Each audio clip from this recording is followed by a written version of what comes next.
One big tip to know in orchestrating music for live players and even orchestral samples is balancing to function. So if you want a certain set of instruments to naturally be in balance, where no one voice is popping out of the mix nor being drowned out, they basically all have to be occupying similar areas of their individual ranges relative to one another. Here we have three B-flat trumpets playing a triad-driven section of music I've whipped up for this lesson. Note the first trumpet is in its higher range and the other trumpets are right below it in their mid to high ranges. Here's what it sounds like.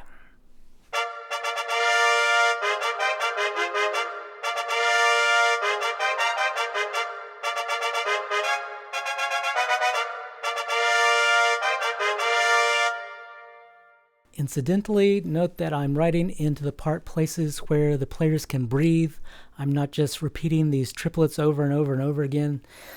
Even if you're just using a sample library, you should still be doing this to make your tune sound believable, if that's what you're going for. Now let's pretend we wanted the trombones to kind of mimic what the trumpets are doing to get that big wall of brass fanfare effect, all at forte or double forte. And we also wanted them to naturally be in balance relative to the trumpets, such that maybe the maestro doesn't have to tell one or the other to play louder or softer, or the recording engineer doesn't have to unnaturally bring one of the mics up in the mix. It would then be necessary for the trombones to have parts that are in similar relative ranges to the trumpets, and here's what I've come up with. Again, the first tenor trombone would be near its higher range, whilst the second tenor and bass trombones would be near their middle to mid to high ranges. Let's give that a listen.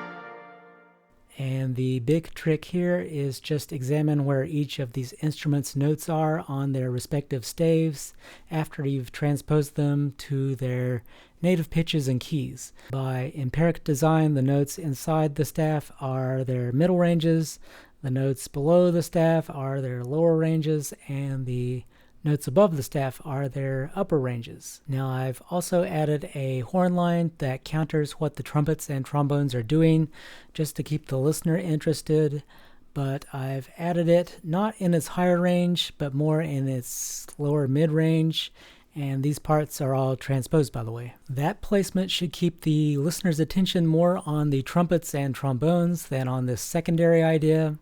Further, because the horn line has these long notes that should decay after the player applies an accent to them, almost like how a piano note decays after the key is pressed.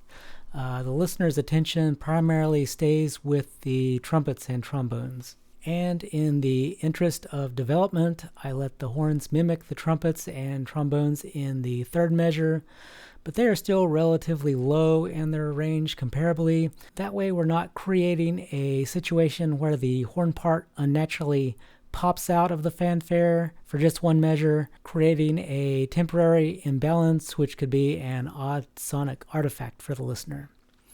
I've also split the horns up in this measure with two players on the top note and two on the bottom. Regarding volume, two unison horn players basically equals one trumpet or one trombone player, lending further balance to the part. So let's hear what that sounds like.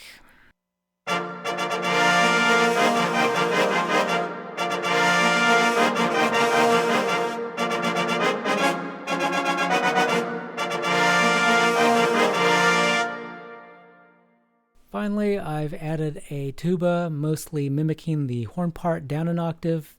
Now, when you do put musical lines in octaves, that does really bring out what they're saying to the front of the listener's attention, but because both the horn and the tuba are lower down in their ranges, this offsets that octave effect somewhat and makes the entire brass section in balance with itself. Now, if I really wanted to use this idea in an orchestral piece, likely the timpani would also be doubling the tuba, making this octave effect more necessary in order to hear what the tuba is doing. But let's hear the full brass section now.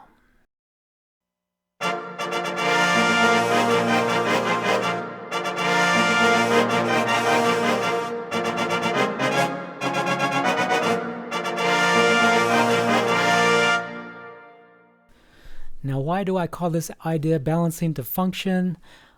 Because it can be used to put the part you find most important at the front of the listener's attention. Most of the time, that's the melody. For example, if we had an entire orchestra playing forte or double forte, and we needed the violin melody to really stand out, not only should the first violins all be in unison, the violas doubling them an octave down, and the second violins doubling both the first violins and the violas, the normal trick to get people to hear the melody.